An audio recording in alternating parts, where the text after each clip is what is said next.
पेश कर रहे हैं कि जब कोई लड़ता है तो लोग मारे ही जाते हैं, ऐसी कोई बात नहीं थी। उनका नाश करना हमलावरों का उद्देश्य नहीं था। नाश जो हुआ वो इसलिए हुआ, वो अपने मत, अपने संप्रदाय और अपने धर्म पे अडिग रहे, इसलिए उनका संहार हुआ। इसीलिए जेनोसाइड के कंसेप्ट और अवधारणा पे वो सवाल उठा रहे हैं। Doctor Kunda. Next. Right. Now, a word that is in the title of this session here is Holocaust. Now, the real Holocaust, the original one, well, the most original one is in fact a religious ritual. You see, an animal can be sacrificed to a deity and then eaten as prasad. But in this case, the sacrificial victim is completely burned. You know, that's what Holocaust means. It's a Greek word. So completely burned. And the term was used originally for the Armenian genocide, when the Turks killed the Armenians, so they had taken refuge in a city.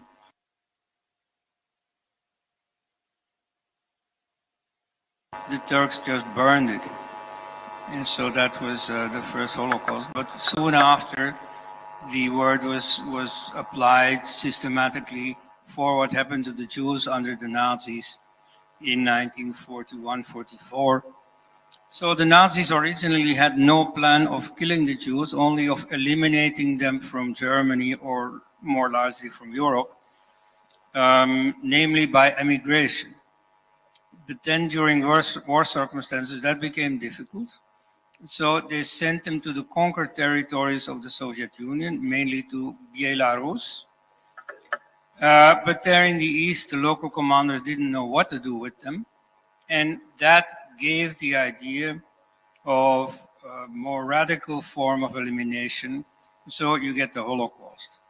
This is essentially three things.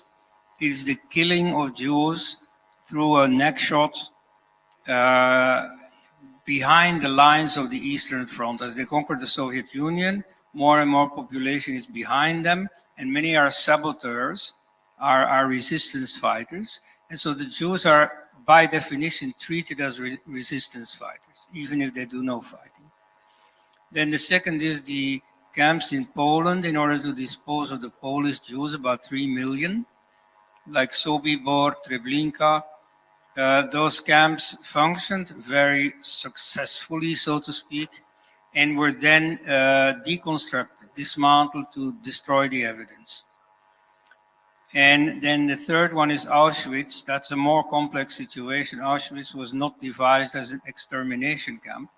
It was really a labor camp, like Arbeit macht frei, you know, labor makes free, really meant, you see, that this was an industrial center, where effectively Polish people came to work from 9 to 5. And so also originally, it was a labor camp. And it was in full trust that they were only going to have to do work that, for instance, the Dutch Jews themselves organized their own deportation to Auschwitz. And so, you know, as the Holocaust became more serious, you know, that turned out to be a trick to lure them into something else than a labor camp. Right. So, in all, officially, there is about 5.3 million killed. This is rounded off usually to 6 million. So, maybe to the disappointment of some Hindus, I maintain that this really was the genocide par excellence because it was so intense, so radical. You see, there was no escape possible.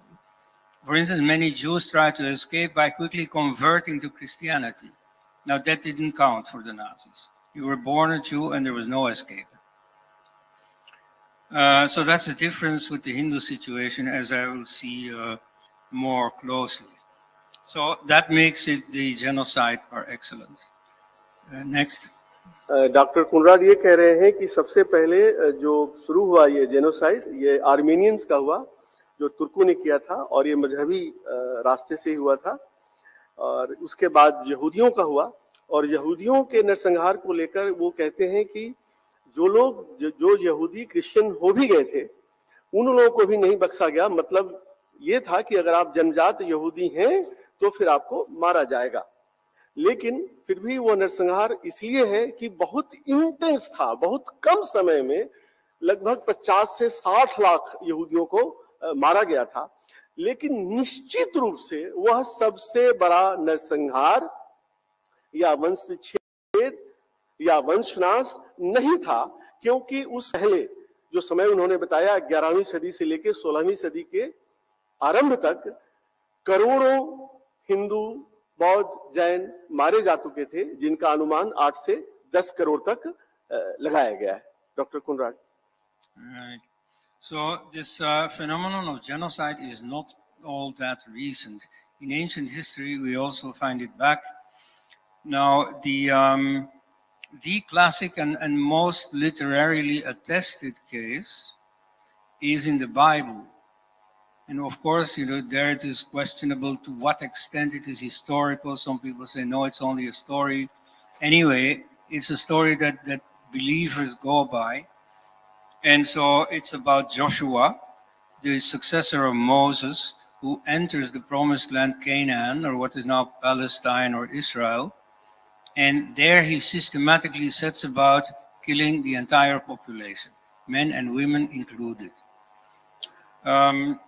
So that's a classic example of genocide, if it is true. This is to be distinguished from ethnocide. There the Israelites are not the perpetrators but the victims. The northern half of their country is conquered by the Assyrians in 722, and they are all deported and made to assimilate with the population of Assyria, present-day Syria, northern Iraq. Doctor Konrad ने ये कहा है कि नरसंहार के स्रोत को अगर आप देखें तो वह बाइबल में मिलता है। यानी अगर आप बाइबल के निर्देशों को नहीं मान रहे हैं, उनके अनुसार नहीं चल रहे हैं, तो फिर आपका नरसंहार किया जा सकता है, और उसमें समुदायों का जलाया जाना भी शामिल है। अब हम now I will request Dr. Kunrad to conclude what he wants to say, and request the one who is conducting the slides to come to the concluding slides, so that we will pass on to our next speaker, Dr. Vikram Sampath, and then we will take questions. Yes, the point of my talk is on the next page. So next. Yeah, next. Right, yeah. There are famines organized also to have the effect of genocide. We'll skip that. Next. Okay, and so there was also in India, you have a case of collateral damage. Churchill did not intend to exterminate the Bengalis or the Indians.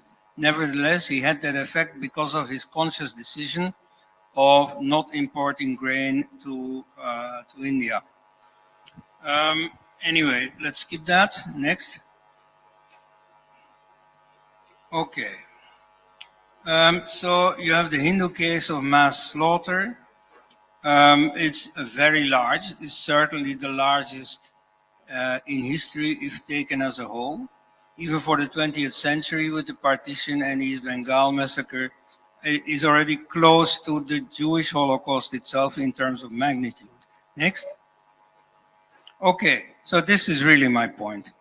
How do you call this? You see, this session has been called Hindu Holocaust, and so my point is that's a very unfortunate term, because the term Holocaust has already been taken. And so if you appropriate that, it will be seen as theft, as well, very undiplomatic against the Jewish people, who happen to be one of your only allies. So please, you see, there's no need to do that. There is a second reason, namely, if you want to draw attention to your own unfortunate experience, then you should not hide behind somebody else's term. You should draw attention to a new word that you launch for the purpose that specifically refers to the Hindu experience. Now here you see provisionally I use Hindu Vansha Hatya, but it's up to you people, or to, you know, the cream of the historians among you, to choose a good Sanskrit term for that. Like people from the Hindu Jana Jagaruti Samiti have suggested to me Hindu Vansha Vichedana, or Hindu Vansha Sangharana or so. So that I leave up to you. But so it's necessary to do this. You see, if you want to continue this discourse, then make it known to the world under a Sanskrit term. And finally, only one more thing that really needs to be said. Some people accuse you of being vengeful and so blackening the Muslims in order to take revenge upon them. No, to make a long story short, think about what happened in post-apartheid South Africa, where you had a committee of truth and reconciliation. You see, in order to get this reconciliation, first the truth must be put on the table. So that's what we're trying to do. Thank you. First, let's give a big round of applause. हम इनका काफी सम्मान करते हैं और बहुत मेहनत से, श्रम से जो बातें इन्होंने हमें बताई हैं, उसके लिए उनका आभार। और उन्होंने जो एक बहुत बड़ी बात हमें बताई है वो ये है कि दूसरों की आंखों से हम खुद को न देखें। हमारे साथ जो हुआ है उसको अभिव्यक्त करने के लिए उससे हम अपने शब्द दें, अपनी अवधारणाएं दें। और इस सभ्यता की जो लड़ाई है आज के युग में, वह अवधारणाओं की लड़ाई है। और पिछली सदियों में, कम से कम 3 सदियों में हमारी सभ्यता, सनातन सभ्यता अवधारणा की लड़ाई हारती रही है। और इसे जीतने का सबसे बड़ा तरीका यह है कि हम कोई संगठन बनाएं जो अवधारणाओं पे काम करे और हम हमारी स्थितियों को सामने लाने के लिए अपनी अवधारणाएं दे।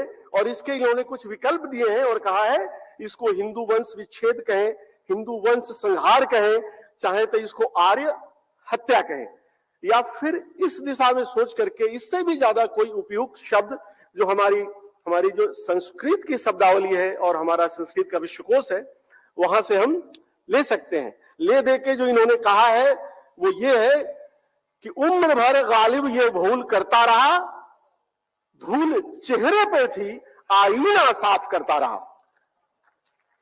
धन्यवाद डॉक्टर कोनराड। अब डॉक्टर कोनराड के बाद, अच्छा विश्वास करिए हमारे जो वक्ता हैं वो बिल्कुल अपने समय का पूरा ख्याल रखेंगे ताकि आप लोग सवाल पूछ सके। न हमारे वक्ताओं को बुलास रोग है न छपास रोग है। तो हमारे अगले वक्ता हैं डॉक्टर विक्रम संपत। और विक्रम संपत को मैं एक यंग वेटरन मानता हूं। जब वेटरन आप कहते हैं तो लगता है जैसे कोई आदमी 60-70 का हो चुका होगा, लेकिन विक्रम संपत को आप चाहें तो ज्ञान वृद्ध भी कह सकते हैं, जो अपने ज्ञान से, अपने योगदान से उस उम्र की जो रेखा होती है उसको पार कर चुके हैं। यानी मैं 58 साल का हूं, शायद ये 35-40 के होंगे, तो मैं इन्हें अपना गुरु कहने में रत्ती भर संकोच नहीं करूंगा। और हमारे उपनिषदों में एक कथा आती है कि एक पीपल के वृक्ष के नीचे शिष्य और गुरु बैठे हुए हैं। दोनों के बीच 1 हफ्ते से अधिक से मौन संवाद चल रहा है। और जो शिष्य हैं उनकी उम्र लगभग 80 साल के आसपास है और जो गुरु हैं उनकी उम्र 20 साल के आसपास है। तो मैं अपनी परंपरा के खिलाफ भी नहीं जा रहा हूं। तो डॉक्टर विक्रम संपत।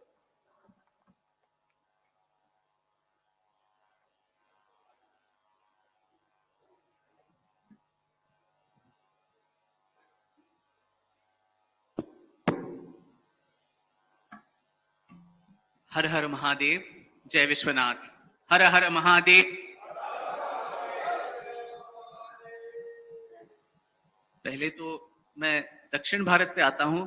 पहली बार शायद हिंदी में पूरा बोलने का अवकाश है। क्या करें, मकौले पुत्र हैं हम सब लोग, तो अंग्रेजी माध्यम में पढ़े हुए, तो अगर शब्दों के चयन में कोई त्रुटि हो जाए तो कृपया माफ कर दीजिएगा। प्रोफेसर साहब ने बहुत बड़ी बात कही। उनका भी थोड़ा जो है मुश्किल कम करने के लिए, नहीं तो हर चीज को याद रख के उसका अनुवाद करना है, तो इसलिए मैंने सोचा हिंदी में ही बोल लूं। और ये गंगा महा और संयोजक खासकर मित्र गोविंद शर्मा जी का मैं आभारी हूं कि आपने मुझे आमंत्रित किया यहाँ पे। और साथ साथ मैं इनको डॉक्टर एल्स नहीं बोलता हूं, इनको महर्षि कोनराड एल्स बोलता हूं, क्योंकि मेरी पीढ़ी के लोगों के लिए ये प्रेरणा स्रोत है। इन पे में है, इन पे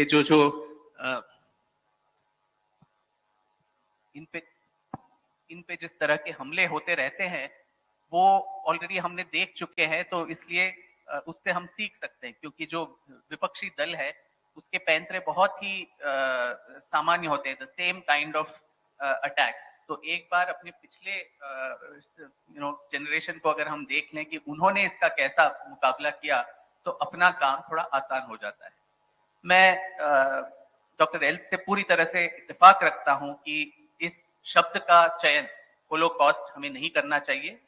ऑफ कोर्स इसका जो लार्जर इसका मीनिंग है वो यही है कि व्यवस्थित तरीके से किसी एक वर्ग विशेष को टारगेट करके उन पर अत्याचार और उनका नरसंहार करने को शायद हम होलोकॉस्ट की परिभाषा में डाल सकते हैं। तो भारतवर्ष में जिस तरह का होलोकॉस्ट हुआ उसके कई सारे आयाम थे। शायद बहुत आप में से बहुत लोगों को बहुत सारी ये बातें पता होंगे। कुछ तथ्य मैं उद्धृत करता हूं और उसके बाद अंत में हम इसको समअप करके आगे की क्या पथ है, क्या पथ प्रदर्शन हम कर सकते हैं अपने आप को और आप सब के मार्गदर्शन से, वो हम चर्चा करेंगे। तो इसके कई आयाम हैं। पहला आयाम मैं इस पे बात करना चाहूंगा मंदिरों के नाश। उत्तर भारत में हाथ कंगन को आरती किया, तो उत्तर भारत में आप जहां कहीं भी जाएं बहुत ही प्राचीन मंदिर शायद दुर्लभता से ही मिलेंगे। खजुराहो के मंदिर शायद अभी बचे हुए हैं, क्योंकि वो जंगल के सुदूर अंदर थे, छुपे थे, तो लोगों को पता नहीं था। राजस्थान के मंदिर बचे हुए हैं क्योंकि वहां राजपूतों का शासन था। दक्षिण भारत जो आक्रांताओं के आतंक से छूटा रहा, तो वहां आज भी बहुत सारे विशेष जो पुरातन मंदिर है, बृहदीश्वर मंदिर हो या फिर श्रीरंगम का मंदिर, बहुत सारे अन्य हैं।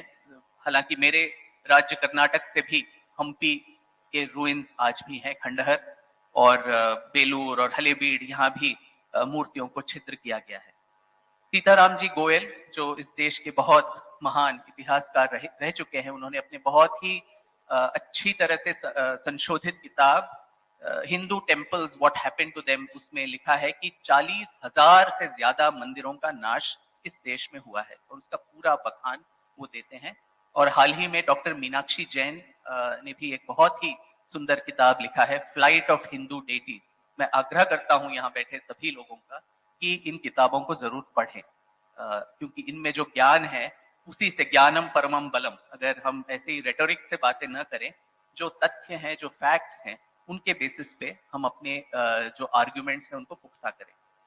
तो यही विडंबना है कि जो विजेता थे, जो आक्रांता थे, वो खुद और उनके जो दरबारी इतिहासकार थे वो खुद इतने सहर्ष अपनी जो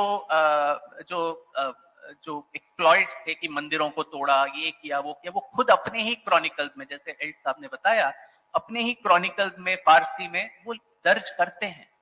और इसके बावजूद हमारे जो इतिहासकार हैं, खासकर जो वामपंथी इतिहासकार, इस सब को निगेट करके, एक निगेशनिज्म के ऐसा तो हुआ ही नहीं था। अभी हाल ही में एक रिचर्ड एटन नाम का एक इतिहासकार, पाश्चात्य इतिहासकार, हमें बताते हैं कि पूरे भारतवर्ष में सिर्फ कुछ 70 या 80 मंदिर तोड़े गए थे पूरे 1000 वर्ष में। तो इसका आप अंदाजा लगा दीजिए कि कितना ये असत्य बात वो बोल रहे हैं। और बहुत सारे अन्य लोग हैं जो ये कहते हैं कि औरंगजेब ने जितने मंदिरों की रक्षा की, वो जितने तोड़े उससे ज्यादा है। तो ऐसी बहुत अनर्गल बातें करते रहते हैं। इसके बावजूद कि जैसा मैंने कहा, उनके आक्रांताओं के खुद के जो अकाउंट्स हैं उसमें ये दर्ज है।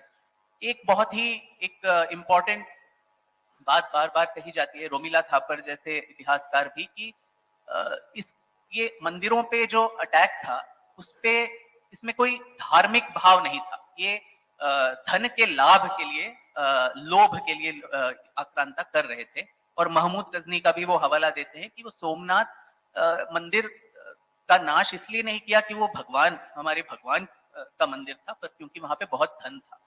परंतु उनके अपने जो क्रॉनिकल्स हैं, अल-बरूनी का अकाउंट हो या फिर कुछ सदी बाद जो फरिश्ता नाम के एक इतिहासकार थे, उन्होंने क्या लिखा वो सुन लीजिए कि जब महमूद गजनी वहां गया था सोमनाथ, पहले तो गुजरात होते हुए, और गुजरात का चालुक्य वंश के राजा भीमदेव भाग गए थे, तो आसानी से वो पटन पे हमला करते हुए वो सोमनाथ जाते हैं और वो अचंभित रह जाते हैं कि वहां पे 50,000 से ज्यादा हिंदू, सामान्य हिंदू, कोई राजवंश का कोई नहीं था, राजा तो भाग गया था, सामान्य हिंदू वहां उस किले की रक्षा, किले जैसा जो था सोमनाथ मंदिर, उसकी रक्षा के लिए खड़ा था।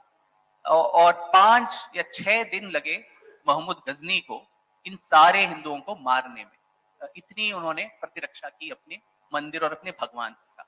और फिर जब सारे तर्क चले गए और सारे मर गए, तो वो मंदिर के गर्भगृह की ओर जाता है। और ये सारी चीजें फरिश्ता लिखता है, अल-बरूनी लिखता है, मैं कोई कहानी नहीं बोल रहा हूं। जब वो मंदिर के गर्भगृह की तरफ जा रहा है, तो मंदिर के पुजारी आके लास्ट डिच अटेम्प्ट ट्राई करते हैं कि आपको धन चाहिए ना, तो हमारे यहाँ जितना धन है उससे 10 गुना आपको धन देके आपको वापस हम भेज देंगे, हमारे भगवान को आप छोड़ दीजिए। तो महमूद हंसते हुए बोलता है कि अगर मैं ऐसा करूं तो मैं बुतों का व्यापारी समझा जाऊंगा, मुझे ये उपाधि नहीं चाहिए, मुझे बुत शिकन या बुतों को तोड़ने वाले की उपाधि चाहिए। और ये कहते हुए वो धन को नकारते हुए वो शिवलिंग का नाश कर देता है। तो उनके खुद के जब अकाउंट्स इस तरह की बातें बोल रही हैं, तो हमारे भारत के इतिहासकार इसको लेपापोती करके, इसमें तो कोई सच्चाई है ही नहीं, इसमें धार्मिक कोई चीज थी ही नहीं, ये कहना कितना इंटेलेक्चुअल डिसऑनेस्टी है, आप खुद इसका अंदाजा कर सकते हैं।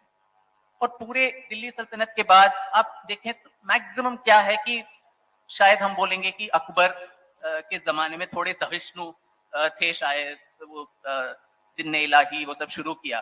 पर अकबर के खुद के क्रॉनिकल्स क्या कहते हैं? मुंतकब उल तवारिक नाम का एक फारसी एक ग्रंथ है, जिसमें वो खुद को गाजी या रिलीजियस लीडर जो काफिरों के खिलाफ है, वो खुद अपने आप को बोलता है। एक पोर्चुगीज जेसूट फादर है मोन्साराट, वो बोलते हैं कि जो दरबारी इतिहासकार थे बदाऊनी, उनको कहा गया कि जब बदाऊनी ने अकबर को बोला कि मैं अपनी दाढ़ी को काफिरों की खून से रंगने की मेरी इच्छा है, तो उनपे बहुत सारे स्वर्ण मुद्राएं उनको भेंट में दी गई। और sir Henry Elliot the history of India as is told by its own historians volume 5 में लिखते हैं कि अकबर ने खुद हजारों की तादाद में गौ हत्या की और उनकी जो रक्त है उसको मंदिरों में छिड़का। तो ये इस देश के सबसे जो सहिष्णु माने जाते हैं अकबर, उनके पूर्वार्ध की कहानी है कि उनके ही भी शासन में किस तरह से ये बातें हुई। और गौरतलब है कि बहुत सारी ऐसी जो मस्जिदें हैं आज भी उनके हिंदू नाम पे ही बने हैं। जैसे मध्य प्रदेश में है बीज मंडल मस्जिद या फिर लाट मस्जिद। ये बीज मंडल मस्जिद कैसे हो सकता है? तो उसका मूल जो स्ट्रक्चर था वो मंदिर था। सिमिलरली अटाला, जौनपुर में अटाला मस्जिद, यहाँ पे ज्ञानवापी मस्जिद, और अयोध्या में उसका नाम मस्जिद जन्म स्थान था। जो ढांचा था जिसको बाद में बाबरी बोलते थे, उसका पहला नाम जो कोर्ट रिकॉर्ड में भी है उसका नाम मस्जिद जन्म स्थान। तो ये किसका जन्म स्थान? मीर बाकी और बाबर का तो नहीं था, तो किसी का तो जन्म स्थान था जिसका वो नाश किया। तो उनके खुद के जो नाम है उसी में जो नाश की कहानी है वो निहित है। तो काशी पे भी इतने सारे हमले हुए। 1033 से लेके अहमद नियालतगिन जो महमूद गजनी के बेटे थे, और फिर उसके भतीजे सलार मसूद, फिर ऐबक और अलाउद्दीन खिलजी और सिकंदर लोधी, और विश्वनाथ मंदिर भी 3-4 बार, कई बार टूटे गए। पर वही है रेजिस्टेंस की जो कहानी है कि हम इस सब को झेलते नहीं रहे, बार बार ये मंदिर उभरते गए।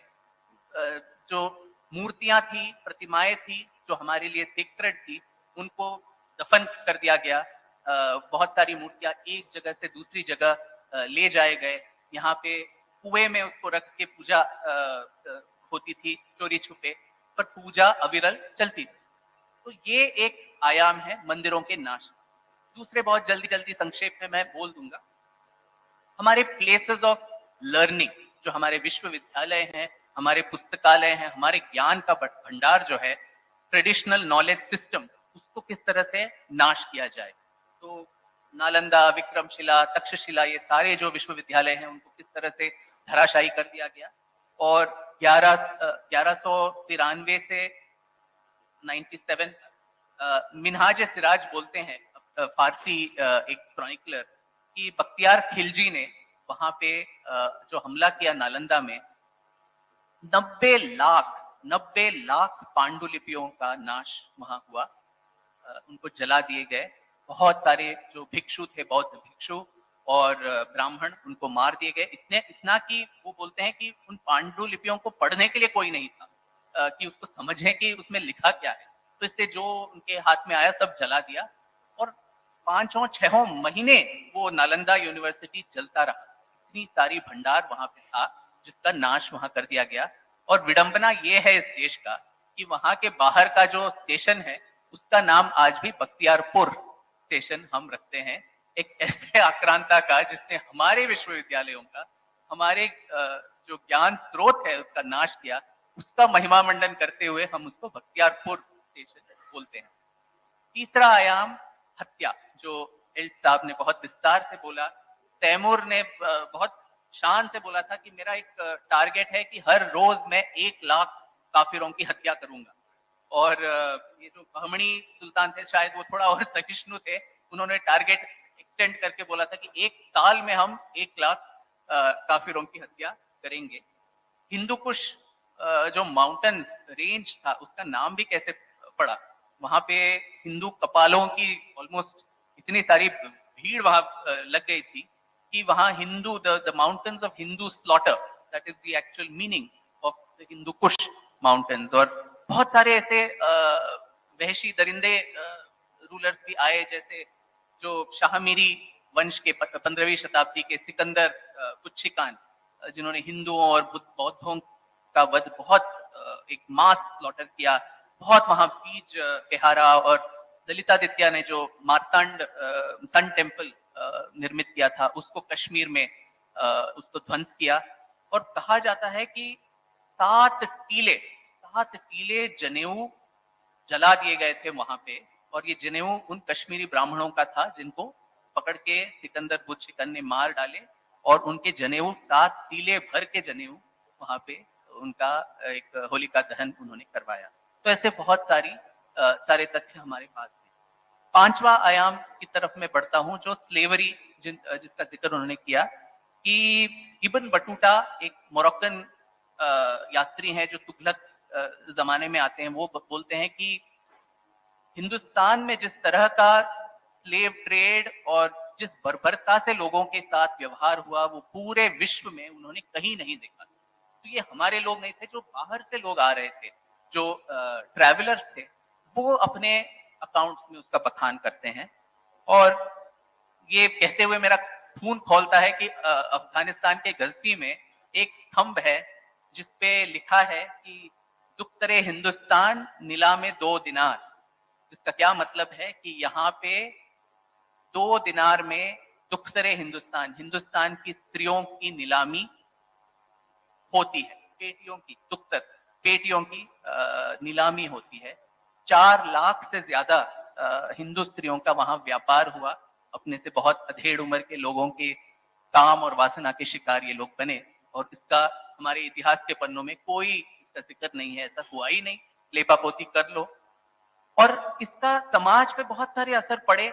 आज भी आप देखें कि दक्षिण भारत में तो सुबह में शादियां होती हैं, पर उत्तर भारत में सब रात में शादी होती है। शायद इसकी एक वजह यह भी है कि दिन दहाड़े धूमधाम से आप शादी ब्याह करें तो अपने बहू बेटियों पे नजर पड़ जाएगी आक्रांताओं का।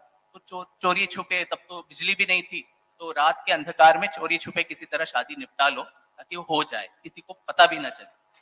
तो और फिर जौहर के बारे में तो आप सबने सुना ही है कि 1303 में पहला अंकित जो जौहर का एपिसोड राजपुताना में चित्तौड़गढ़ में हुआ था, ये सब क्यों हुआ था? ताकि वो दुख्तरे हिंदुस्तान वाले मीनार तक न पहुंचे। इससे अच्छा है कि मौत बेटर है लोगों को। तो ये पांचवा एक अंग हुआ। छठा एक आयाम है मानवाधिकार और dignity of the human being.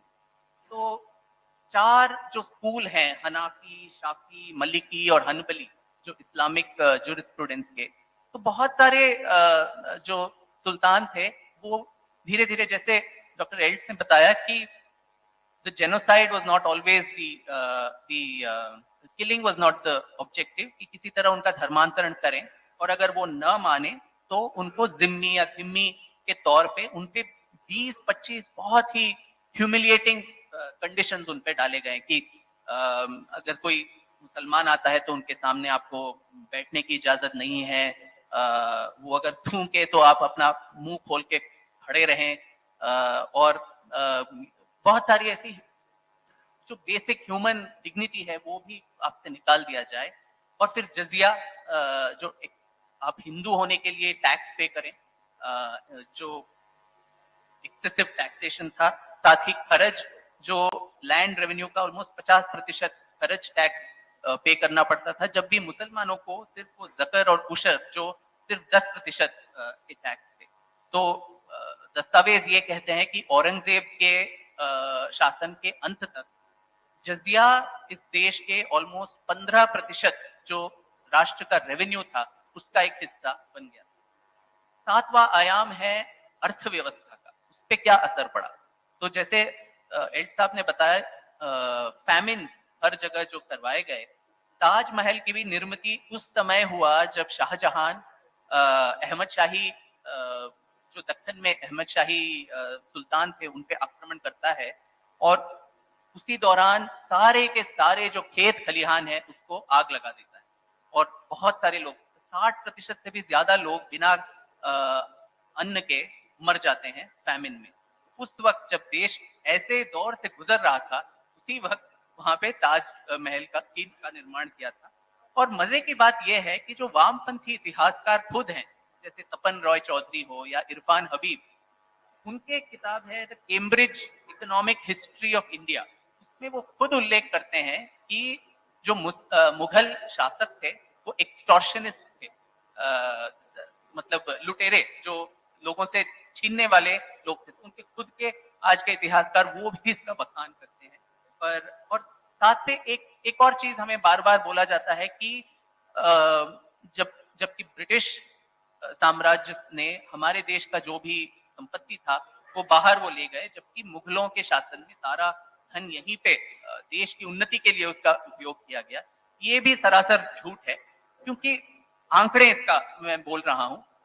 Angus medicine नाम के एक स्कॉलर हैं जिन्होंने कॉन्टोर्स ऑफ वर्ल्ड इकोनॉमी, इस किताब को आप जरूर पढ़ें। उसमें वो लिखते हैं कि जबकि जो जीडीपी परसेंटेज है as a percentage of world economy का शेयर, वो भारत का वैसा ही था, पर जो पर कैपिटा जीडीपी, जो हर एक व्यक्ति के पास जो धन होता है पर कैपिटा जीडीपी, वो लगातार हर साल भारत में घटता गया। तो देश की जो संपत्ति थी वो तो देश में ही रहा, बाहर नहीं गया, पर हर एक व्यक्ति के पास जो धन होना चाहिए वो नेगेटिव ट्रेंड में ही जाता रहा पूरे मुगल शासन काल में। तो ऐसे ये सारे जो आयाम, कुछ 7-8 आयाम मैंने विस्तार में बोले। साथ ही हम सिर्फ इसको जो इस्लामिक कॉन्क्वेस्ट है और मुगलों का शासन है वहां तक ही सीमित न रख के, जो वेस्टर्न कॉलोनाइजर्स थे, यूरोपियन कॉलोनाइजर्स, उनका हम यूजुअली बखान करते ही नहीं है। जो पोर्चुगीज इंक्विजिशन गोवा में हुआ वो 200 साल तक चला, 200 साल, 1560 से लेके 1774 तक। और इसको करने वाले एक जेस्यूट मिशनरी फ्रांसिस जेवियर, और अगेन विडंबना की बात है कि उनका नाम अभी भी फादर और सेंट है, सेंट फ्रांसिस जेवियर, और उनका शव आज भी वहां मम्मी बनके वहां रखा हुआ है, और हम में से बहुत हिंदू भी जाते हैं उसको आस्था से उसका दर्शन करके हम आते हैं। जबकि 200 साल तक इन्होंने जो हत्याकांड वहां गोवा के हिंदुओं के खिलाफ किया था वो इन्हीं के बदौलत वहां पे हुआ था। और साथ ही डच ईस्ट इंडिया कंपनी ने जो काम किया, अगेन ऑलमोस्ट 100 साल में 1608 से लेके 1725 तक स्लेव ट्रेड, तो केप टाउन जो उनका शहर था उसमें लगभग 40% जो स्लेव्स थे वो भारत से आने वाले ही स्लेव माने जाते हैं। और फिर अंत में जो ब्रिटिश इंपीरियलिज्म का जो रिजल्ट हुआ कि वो दूरगामी था। ये लोग तो काटने मारने में विश्वास करते थे, हमारे मंदिरों को नाश करना, ये सब। पर जो लास्ट श्रेणी में जो लास्ट आए, आई थिंक वो और थोड़ा they were more effective and more strategic कि अंदर से किस तरह से इस सभ्यता को खोखला बना दिया जाए। हमारी जो एजुकेशन सिस्टम है उसको किस तरह से इन्फिल्ट्रेट किया जाए। मकौले के मिनट्स आप सबको पता ही है कि किस तरह सिर्फ वो अपने बाय कलर एंड रेस वो भारतीय हो, पर उसकी वेशभूषा और उसकी सोच और पहनावा सब कुछ वो अंग्रेजी हो, और अपनी ही सभ्यता को किस तरह वो हीन भावना से देखना, ये एक लॉन्ग टर्म स्ट्रेटेजिक एक विजन था, which was more effective, continues to prevail still this day। तो इस तरह से हमारे जो मंदिरों का एडमिनिस्ट्रेशन उन्होंने अपने हाथों में ले लिया, जो मंदिर the main sources of learning, of culture, उन सब का जो एडमिनिस्ट्रेशन अपने हाथों में लेना, हमारी शिक्षा व्यवस्था को अपने हाथों में लेना, इन सब चीजों का भी जिक्र, साथ ही जो इन्होंने बताया कि फैमिन्स जो हुए ब्रिटिश काल में और फिर विभाजन के समय जो नरसंहार हुआ, ये पूरा जो एक श्रेणी है 630 से लेके अब तक जो हो रहा है, बांग्लादेश में हो या फिर बंगाल में अभी जो हुआ चुनावों के बाद हिंदुओं का नरसंहार, ये तो चलता ही रहा है। और इस पे आगे क्या करना है, कैसे करना है, वो शायद प्रोफेसर साहब इसके बाद जैसे हमें आदेश दें, हम उसके बारे में चर्चा कर सकते। धन्यवाद। जैसा कि हम लोगों ने आपसे कहा था कि इसके बाद में आप अपने सवाल पूछें, और जो हमारे वक्ता हैं